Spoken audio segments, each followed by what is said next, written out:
Amen, frères et sœurs. Amen, frères et sœurs. Est-ce que les célibataires sont dans cette salle? Je veux entendre les célibataires acclamer son Dieu.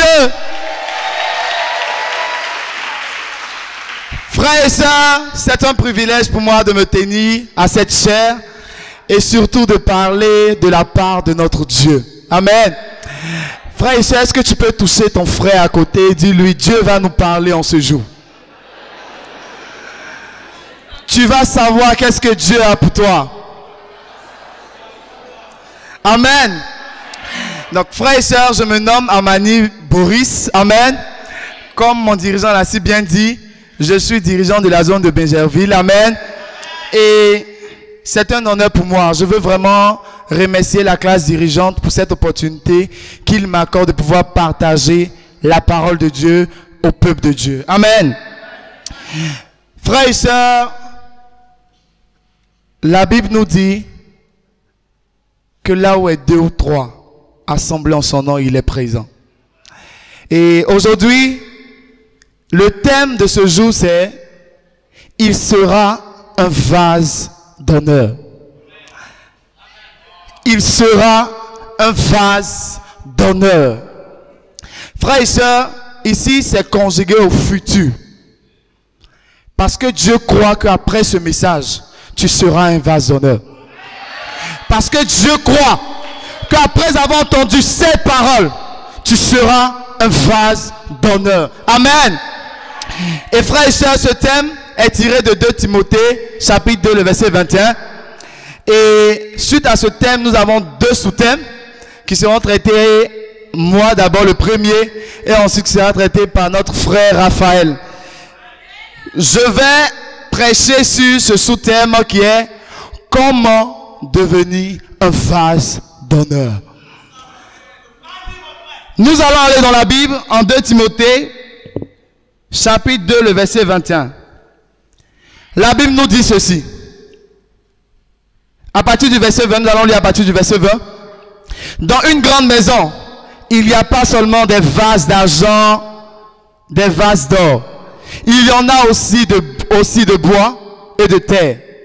Et les uns sont des vases d'honneur, et les autres sont d'un usage vil.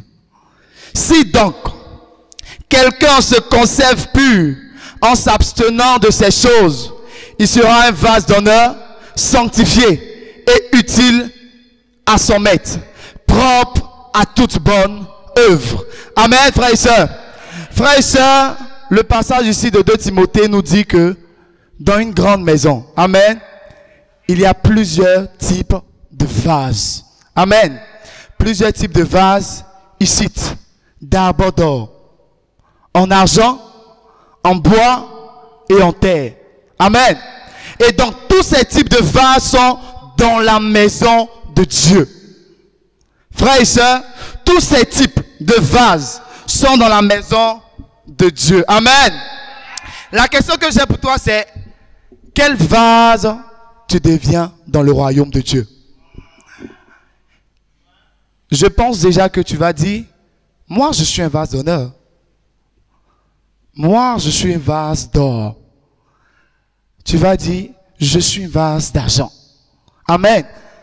Parce que tout le monde aspire à l'or. Personne ne préfère la terre. Amen. Donc, il y a tous ces types de vases. Mais tu penses déjà que tu es un vase d'or. Parce que ça a quoi? Ça a de la valeur. Amen. Et il y a d'autres qui sont en argent. Frères et sœurs, on doit comprendre aujourd'hui que dans ce royaume, amen, dans le royaume de Dieu, actuellement, il y a des vases d'or. Il y a des vases d'argent. Il y a des vases de terre. Il y a des vases de bois. Amen. Et tu penses être un vase d'or, comme tout le monde préfère l'or. Mais frères et sœurs, tu dois savoir aujourd'hui que tu peux être un vase d'or et ne pas être un vase d'honneur. C'est la nouvelle à savoir aujourd'hui. Tu peux être rempli de talent. Tu peux avoir beaucoup de capacités intellectuelles. Mais si tu n'es pas ce que Dieu demande, tu ne peux pas être un vase d'honneur. Tu ne peux pas être un vase d'honneur. Amen, frères et sœurs. Et frères et sœurs, comme je l'ai dit, tout le monde rêve. Tout le monde rêve de manger dans une assiette en or.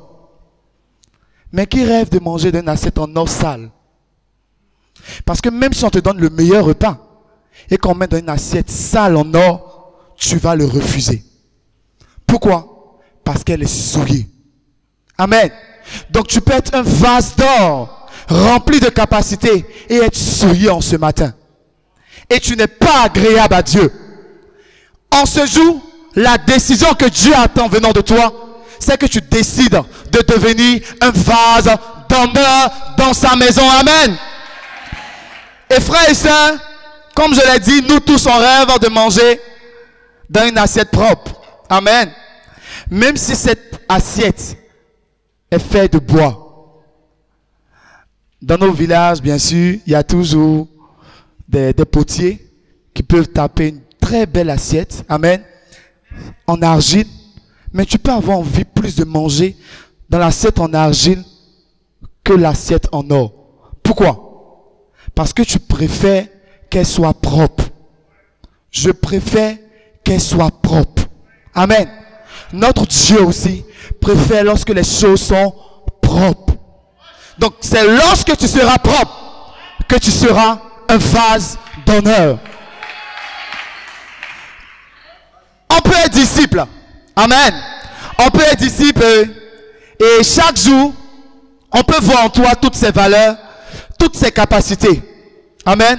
Toutes ces capacités extraordinaires que tu dois démontrer pour ton Dieu.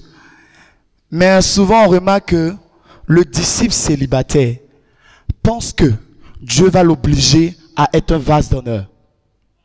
Je suis désolé aujourd'hui. Apprends la nouvelle. Dieu ne te force pas pour être un vase d'honneur. Lorsqu'on place la première chaise ici, qui décide de venir s'asseoir devant?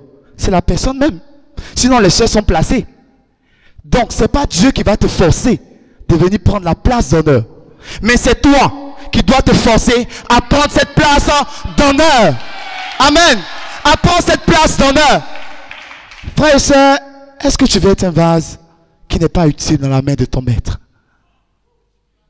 Tu es rempli de capacités, mais on ne peut rien faire de toi. Parce qu'on n'a pas besoin de ça ici. Dans le royaume, on a besoin des gens qui luttent la place d'honneur. Amen. Donc tu peux avoir tellement de capacités. Et j'insiste sur ce point. Ce n'est pas tes capacités qui vont nous emmener vers toi. Mais c'est plutôt ce que tu as de précieux en dehors de tes capacités qui nous emmèneront vers toi. Ta décision de devenir un vase d'honneur. Amen. Et frères et sœurs, aujourd'hui, une phrase me marque. Lorsque je préparais ce message avec mon dirigeant, il a dit une phrase, c'est: on ne naît pas vase d'honneur, mais on devient vase d'honneur. C'est vrai, Dieu t'ouvre le royaume. Mais la première place, c'est toi qui décides d'avoir ça. Sinon, elle ne va jamais venir à tes pieds. Amen. C'est toi qui couvres ça. Amen. Et puisqu'on ne naît pas vase d'honneur et qu'on devient vase d'honneur, amen, frères et sœurs, il y a 2 points que je vais vous soumettre en ce jour. Frères et sœurs, le premier point s'intitule être engagé et vivre cela en style de vie. Amen. Un engagement qui conduit à un style de vie. Frères et sœurs, aujourd'hui tu peux prendre l'engagement. Mais si tu ne continues pas avec un style de vie, je suis désolé, tu vas perdre ton engagement. Cela va se laisser en route. Amen. Cela va se laisser en route. Allons-y rapidement en 2 Timothée, chapitre 2, le verset 21. Amen. Frères et sœurs, la Bible déclare: si donc quelqu'un se conserve pur en s'abstenant de ces choses, il sera un vase d'honneur. Amen. Frères et sœurs, la Bible dit: si quelqu'un. Donc aujourd'hui, Dieu te parle. Si tu n'es pas dans quelqu'un, c'est que place d'honneur, ce n'est pas pour toi. La place d'honneur est dans si quelqu'un. Et si tu veux la place d'honneur, amen. Si tu veux la place d'honneur, soit dans le si quelqu'un. Amen. Et il dit si quelqu'un se conserve pur. Frères et sœurs, il insiste. Si quelqu'un se conserve pur. Frères et sœurs, ça doit être une bataille pour nous d'avoir la place d'honneur. Frères et sœurs, lorsqu'on va à un mariage et qu'on voit la place d'honneur là-bas, amen. Et toi, tu es dans la place, on ne sait même pas où on va te situer. On ne sait pas si tu es famille, connaissance ou bien, on ne sait pas. Mais on dit, il faut t'asseoir derrière là-bas, il y a des chaises. Frère et sœur, est-ce que ça te fait pas mal? Est-ce que ça te fait pas mal? Tu dis, qu'est-ce qu'eux ils ont fait pour mériter cette place? Mais est-ce que s'ils te disent ce qu'ils ont fait, est-ce que tu es capable de le faire aussi? Parce qu'ils ont mérité cette place. Mais tu ne veux pas payer les sacrifices liés à cela. Ce n'est pas possible. Frères et sœurs, le premier point, être engagé. Et cela suivi par un style de vie. Amen. Et frères et sœurs, comme je l'ai dit, personne ne rêve d'être servi dans une assiette souillée. Amen. Personne. Mais Dieu veut que on se conserve pur. Frères et sœurs, comment va ta pureté? En tant que célibataire, comment va ta pureté? Frères et sœurs, tu es dans le royaume. Peut-être tu luttes avec la masturbation. Peut-être tu luttes avec ces pensées impures. Frères et sœurs, tu dois travailler ta pureté. Parce que si tu ne te conserves pas pur, tu ne seras pas à la place d'honneur. Frères et sœurs, une personne peut entrer dans le royaume aujourd'hui, peut venir prendre cette place d'honneur et tu vas t'asseoir. Et cette personne aura de l'honneur sur toi. Pourquoi? Parce que simplement ta place te plaît. Tu aimes lorsqu'on va te voir, on va dire, hé, s'il pouvait changer. Hé, s'il pouvait comprendre. On ne va plus dire ça. Parce qu'on sait que la place d'honneur, c'est un combat. Et seuls les violents s'en emparent. Amen. Seuls les violents s'en emparent. Est-ce que tu t'abstiens des souillures du monde? Est-ce que tu fuis les passions de la jeunesse? Frères et sœurs, on peut appartenir au royaume de Dieu et encore vivre selon les passions de la jeunesse. Frères et sœurs, tu te plais encore dans ces passions charnelles qui ne pourront t'emmener nulle part. Mais tu te plais dedans. Frères et sœurs, tu dois savoir que tu ne peux pas être un vase d'honneur. Tu as besoin de te conserver pur. Assème-toi de ces choses charnelles qui ne peuvent pas te montrer la valeur du célibat. Amen. Comme j'étais en train d'évangéliser par rapport au culte spécial aujourd'hui, et je disais à un frère, selon toi le célibat c'est quoi? Ah, nous là, on veut quitter dedans. Je ne vais pas te donner une définition, mais nous on veut quitter dedans. Parce que là, c'est pas bon. Il dit, ah bon, c'est pas bon. Tu es sûr? Tu es sûr que c'est pas bon? Ok. Prends l'exemple de tes parents. Ils sont mariés? Oui. Ils sont mariés. D'accord. Mais est-ce que ton papa peut aller en voyage sans dire à ta maman? Ah! Non, quand même, ils sont mariés. Comment elle va partir? Ah! Donc, elle doit informer. Si le père doit voyager, il doit informer. D'accord. Un autre exemple. Si le loyer vient, qui paye? Ah, c'est papa. Maintenant, toi, tu fais quoi dedans? Moi, j'en profite. Ah, tu comprends maintenant qu'être seul te donne beaucoup d'avantages. Donc, là-bas, tu es marié et il est obligé de rendre des comptes. Alors que toi, tu peux facilement t'épanouir. Amen. Frères et sœurs, lorsque nous sommes mariés, nous avons des engagements. Et je ne peux pas franchir ces engagements. Je suis obligé de les respecter. Même si je vais aller à la plage avec mes amis, au bord de la mer, parler danser, parler jouer, je ne peux pas. Parce que je dois demander quand je dois préparer. Amen. C'est ça lorsque tu es marié. Mais lorsque tu es célibataire, tu sors à 5 heures, tu rentres à 23 heures. Personne ne te demande. Frères et sœurs, le monde veut nous enseigner que le célibat, c'est avoir une copine. Amen. Tant que tu n'as pas de copine, c'est que tu n'es pas célibataire. Parce que normalement, ça doit se vivre comme ça. C'est juste que sexuellement, sinon financièrement, là chacun se cherche. Mais sexuellement, là on dépend de chacun. Amen. Frères et sœurs, c'est pas ça le célibat. Frères et sœurs, ça va au-delà de ça. Parce que frères et sœurs, vous devez comprendre que tout ce que le monde présente, ce n'est que la copie. L'original se trouve dans les mains de Dieu. L'original se trouve entre les mains de Dieu. Normalement, aujourd'hui, nos visiteurs sont venus nous visiter, doivent savoir qu'en réalité, voici le vrai célibat à vivre. Amen. Parce que c'est ici qu'il y a le vrai célibat. Amen. Et frères et sœurs, donc tu dois te conserver pur. Amen. Frères et sœurs, 2 Timothée chapitre 2, le verset 22 dit ceci.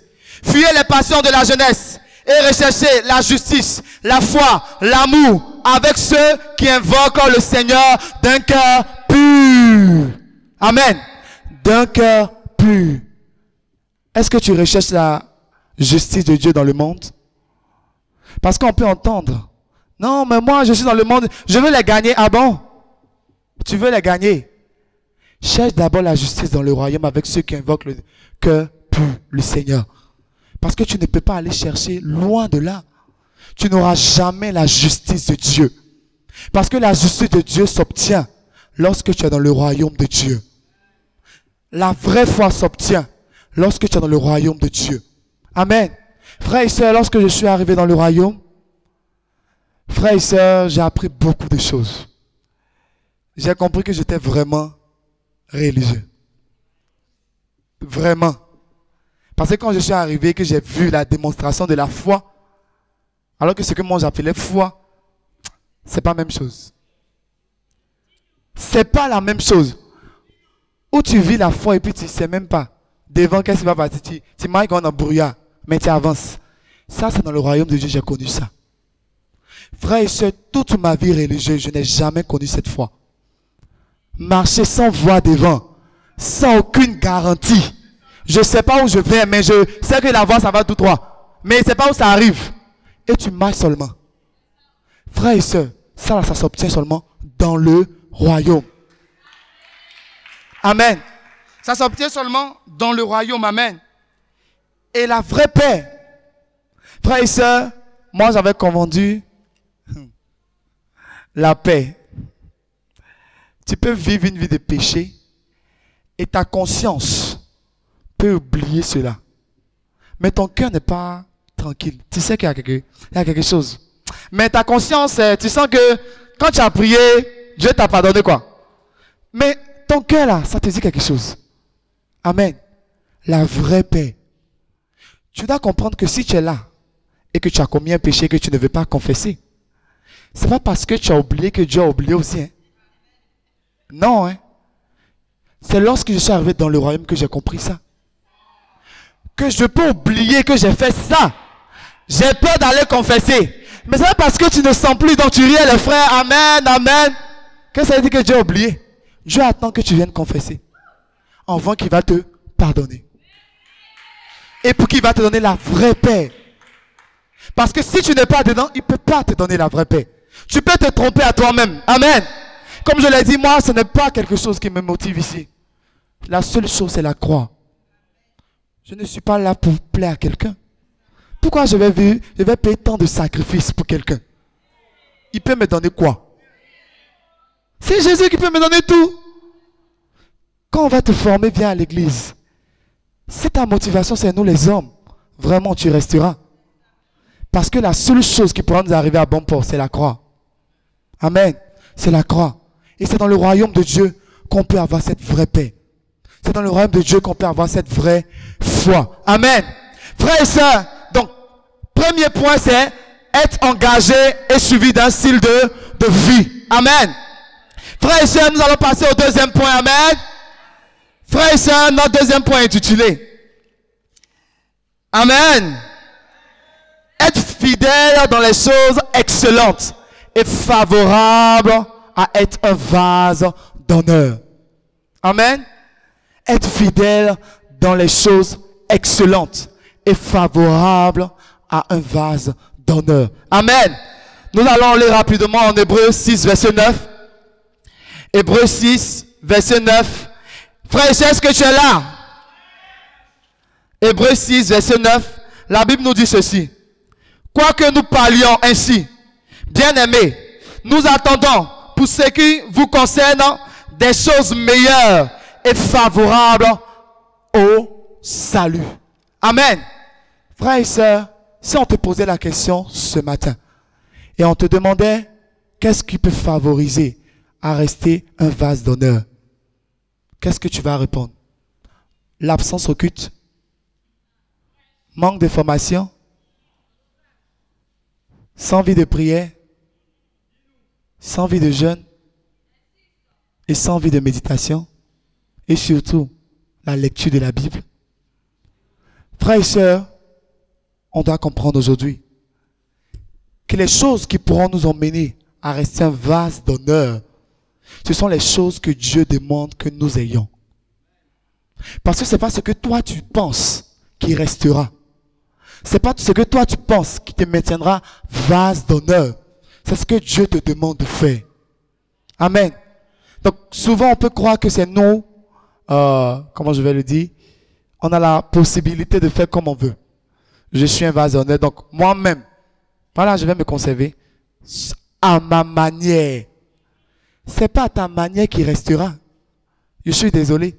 Donc tu peux être nous ici et tu as perdu ta place de vase d'honneur. Tu étais là-bas. Mais comme tu n'as pas voulu continuer dans les choses excellentes et favorables à rester un vase d'honneur, tu t'es retourné derrière. Retourné à un vase de bois qui n'est pas utile. Frères et sœurs, si nous devons conserver notre place de vase d'honneur, d'abord, en premier lieu, nous devons avoir des temps de prière.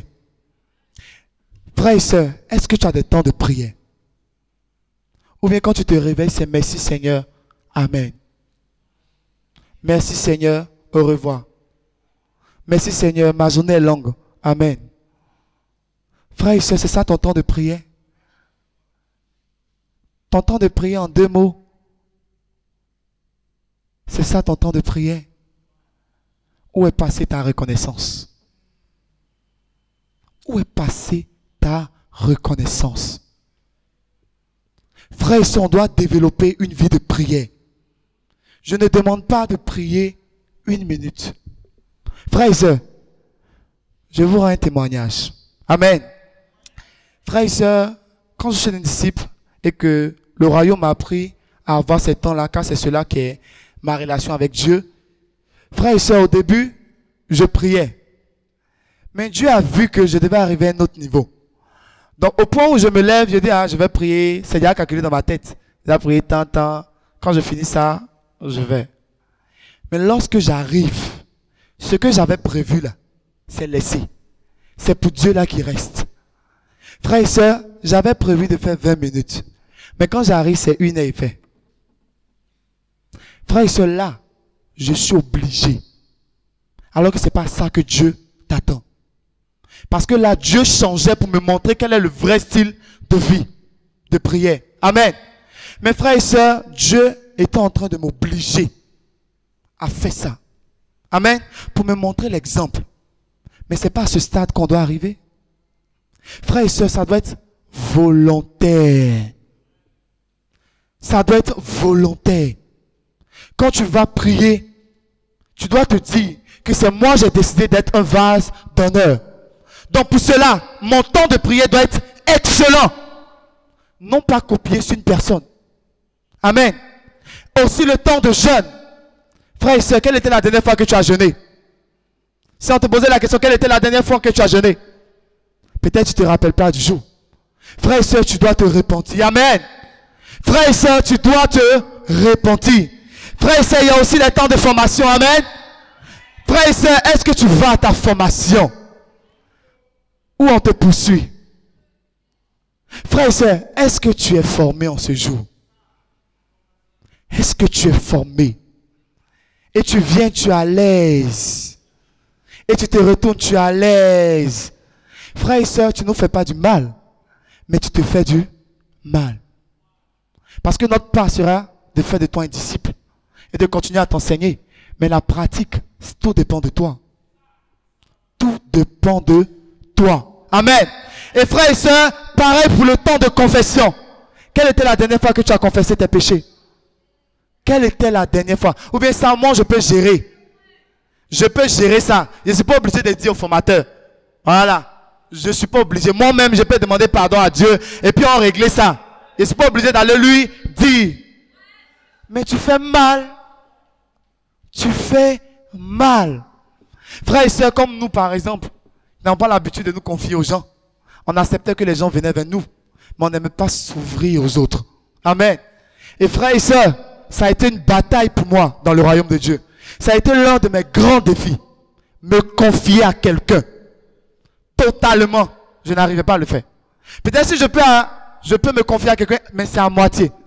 Mais totalement dans mes sentiments. Tout. Vraiment. Je ne pouvais pas.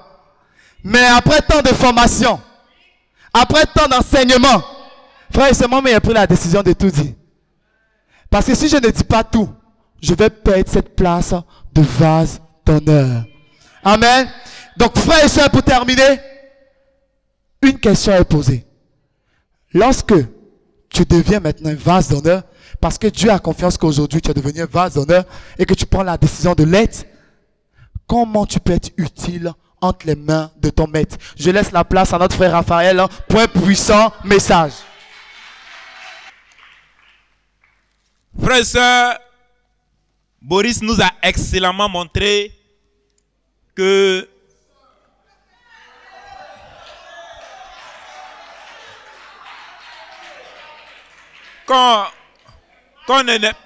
si tu n'as rien compris du message de Boris, retiens une chose: on ne n'est pas va donner, on le devient.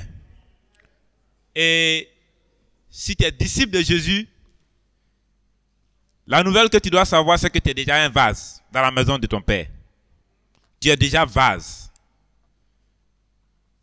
Et moi, je suis venu te dire comment Dieu va t'utiliser. Et le point sur lequel je vais intervenir, c'est être un vase d'honneur utile à son maître et propre à toute bonne œuvre. Et pour ce faire, le premier point, c'est un vase n'a pas de volonté propre. Et pour cela, nous allons voir dans Ephésiens chapitre 2, verset 10. Ephésiens chapitre 2, verset 10.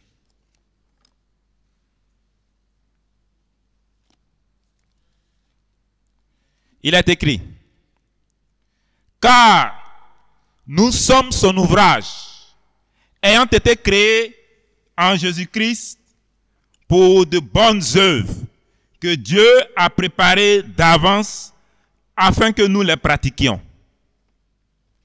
La Bible dit que les œuvres que toi et moi, nous devons pratiquer en tant que vase dans la maison de Dieu sont déjà définies par Dieu lui-même.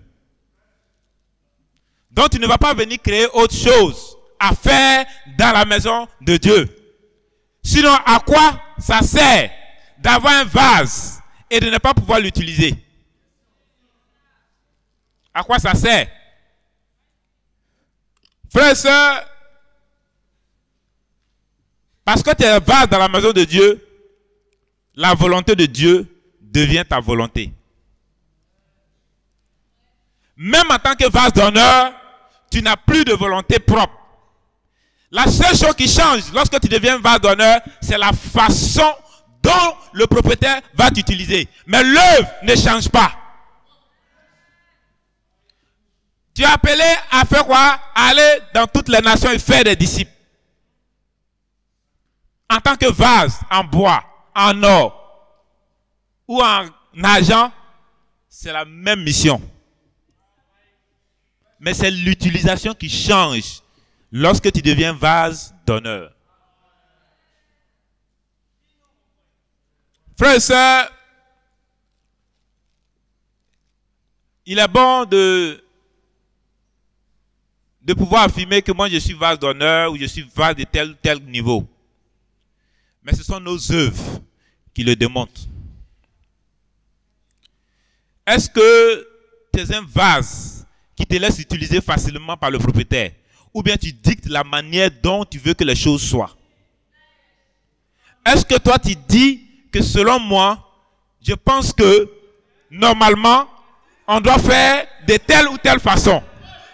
Ou bien tu fais tel que la Bible dit, tel que l'Église dit au travers de la bouche de ses dirigeants.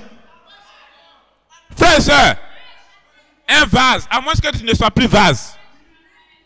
Est-ce qu'on a une fois vu un vase qui dit au propriétaire, je vais t'utiliser, mais en fait, je veux que tu m'utilises de telle ou telle manière. Si tu commences à poser des conditions dans la façon dont tu veux que le Seigneur t'utilise pour son œuvre, pour gagner le monde, pour gagner l'Afrique francophone, tu cesses de devenir vase.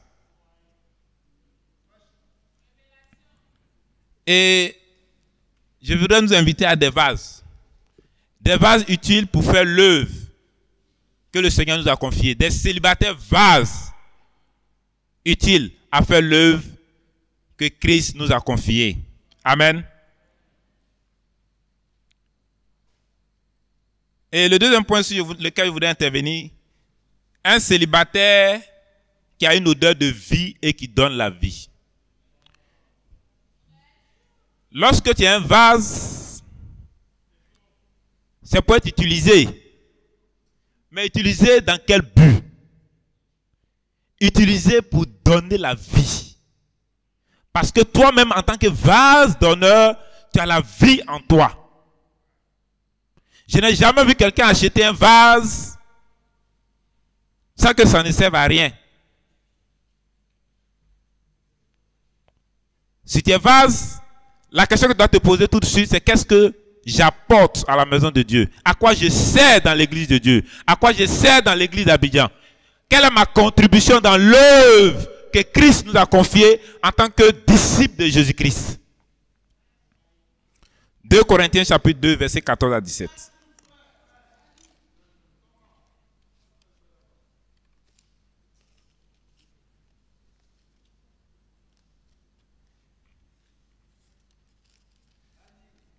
Il est écrit, grâce soit rendue à Dieu, qui nous a fait triompher en Christ et qui répand par nous en tout lieu l'odeur de sa connaissance. Nous sommes en effet pour Dieu la bonne odeur de Christ parmi ceux qui sont sauvés et parmi ceux qui périssent. Donc quand Dieu a fait de nous des vases, c'est pour que nous partions communiquer la vie. Tu es vase d'honneur pour être utile aux autres, pour donner la vie aux autres, par ton témoignage, par ton évangélisation, par tes études bibliques. Tu es vase d'honneur pour être utile à la jeunesse, une jeunesse en proie à la perdition, broutage, prostitution, crime et tout ce que vous savez. Et donc si tu es vase dans la maison de Dieu et que le souci de Dieu ne peut pas être réglé par toi, à quoi est-ce que tu sers? Tu es vase d'honneur pour que les gens deviennent meilleurs en ta compagnie. Quand on dit vase d'honneur, c'est-à-dire en ta compagnie on devient bien quand on n'était pas bien au départ. Tu es vase d'honneur parce que tu portes du fruit, parce que tu vas en dette, parce que tu payes ta collecte spéciale. Voilà les œuvres que celui qui t'a fait vase demande que tu fasses. Frères et sœurs, ou bien tu es un vase de vil usage.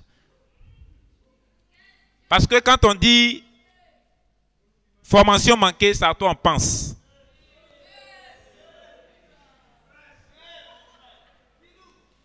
Quand on dit absence occulte, tout le monde regarde vers toi.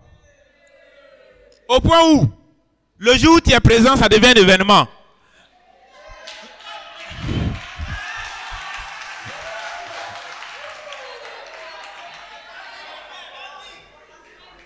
Ça devient un événement parce que tout le monde va t'embrasser. On dit, mais...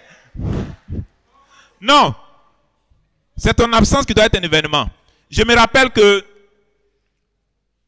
il y a 2 semaines de cela, à la fin du culte, j'ai entendu un frère dire, mais, et Yann Amel, je ne l'ai pas vu aujourd'hui, hein. Et puis il y a un autre qui répond, ils sont allés au Maroc avec papy.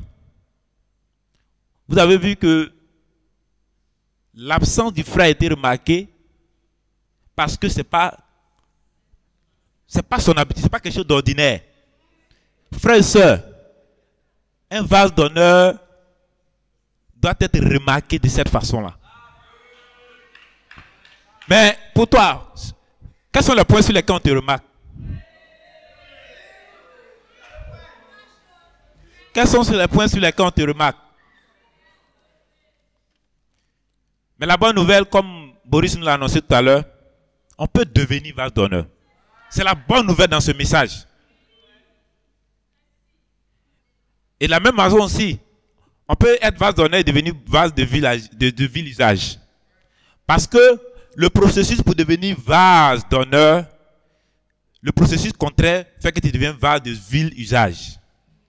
Si à un moment tu te dis, bon, moi je suis arrivé, hein, on n'a plus rien à démontrer.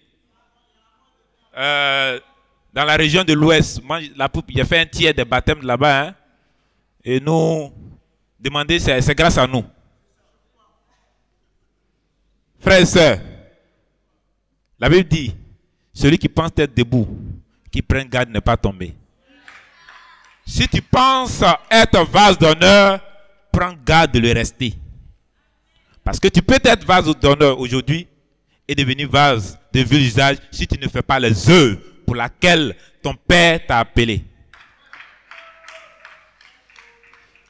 Et toi qui nous visites, toi qui étudies la Bible,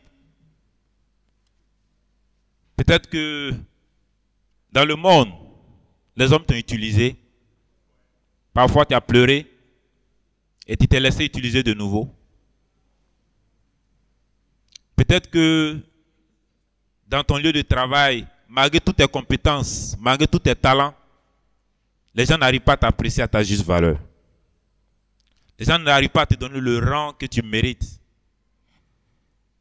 Mais je suis venu te dire ce matin que il y a quelqu'un qui sait apprécier ton talent, qui sait apprécier ta valeur. Ce qu'il te demande, c'est que tu acceptes d'être vase dans sa maison. D'être vase dans sa maison pour qu'il puisse t'utiliser. Et le Dieu qui t'a créé a bien de meilleurs projets que le monde. Est-ce que tu es prêt à devenir vase dans la maison de Dieu aujourd'hui, toi qui nous visites? Et si tu es prêt, tu dois continuer les études et tu vas devenir disciple de Jésus. Amen. Et mon troisième point, c'est un célibataire vase d'honneur honore Dieu et est honoré de Dieu.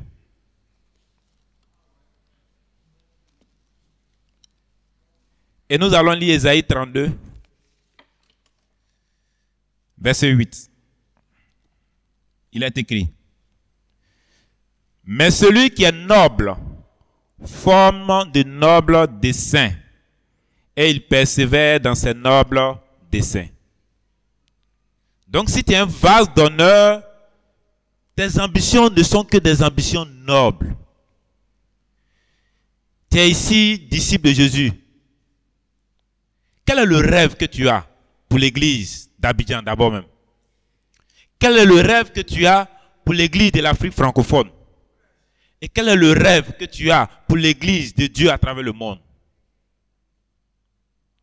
Ou bien tu es juste un vase pour être un vase?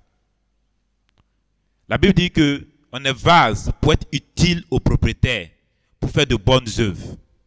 Décide ce matin, quelles sont les œuvres que je peux de façon particulière faire de sorte à devenir vase d'honneur dans la maison de Dieu. Est-ce que ma DB peut compter sur moi pour que quelque chose se passe? Est-ce que ma région peut compter sur moi pour que quelque chose d'inoubliable arrive dans notre région? Est-ce que l'église d'Abidjan peut compter sur moi pour qu'un bouleversement ou bien un changement se produise? Quelle est ton utilité? Je laisse au sein à chacun de répondre. Et la Bible dit que si nous sommes vase d'honneur, c'est pour honorer Dieu. Mais honorer Dieu sur tous les plans. Voilà, Boris nous a déjà enseigné là-dessus. Mais c'est vraiment sur tous les plans. Honorer Dieu par nos finances. Honorer Dieu dans nos collectes. Et par rapport à la collecte, la dernière fois j'étais là puis je réfléchissais. C'est un engagement que chacun de nous a pris avec Dieu. Parce qu'on veut lui plaire. Parce qu'on veut être vase d'honneur. Et personne n'était là. Bientôt, ça sera le moment de faire le point. À quel niveau d'avancement tu te trouves par rapport à ta collecte? Souvent, nous faisons des promesses aux hommes.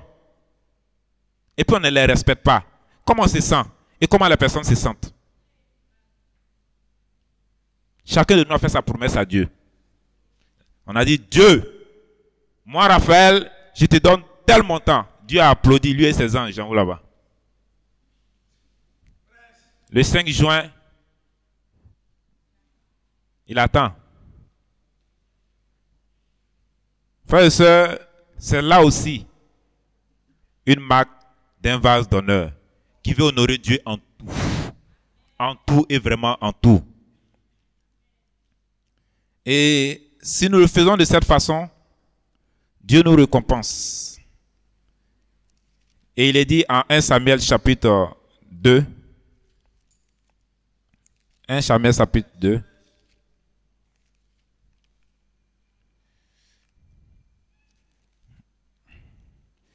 On va lire le verset 30.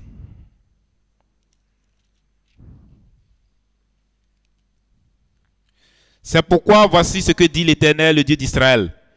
J'avais déclaré que dans ta maison et dans la maison de ton père marcherait devant moi à perpétuité. Et maintenant, dit l'Éternel, loin de moi, car j'honorerai celui qui m'honore, mais celui qui me méprise, mais ceux qui me méprisent seront méprisés. Est-ce que tu es un vase qui honore Dieu ou tu es un vase qui méprise Dieu? Parce que si tu méprises Dieu, il dit qu'à ton tour tu seras méprisé. Et si tu l'honores, lui aussi va t'honorer. Il va t'honorer en donnant de vivre une vie de célibat épanoui. Il va t'honorer en te donnant d'avoir une sœur formidable. Parce que tu auras été un vase d'honneur. Et vous savez que les vases d'honneur ne sortent que pour des circonstances spéciales. Et donc parce que tu es spécial aux yeux de Dieu, il va te donner des choses qui sont spéciales. Travaille à devenir vase d'honneur. Et travaille à rester vase d'honneur. Et ce mois d'avril est bien parti pour cela parce que le mois a été nommé Avril inoubliable. Et je disais tout à l'heure que quand on est vase d'honneur, on ne sort pas comme ça. On sort pour des événements inoubliables. Et avril est inoubliable. Donc tu vas sortir de ton placard de paresse. Tu vas sortir de ton armoire de confort. En tout cas, tu dois sortir. Parce que avril est spécial.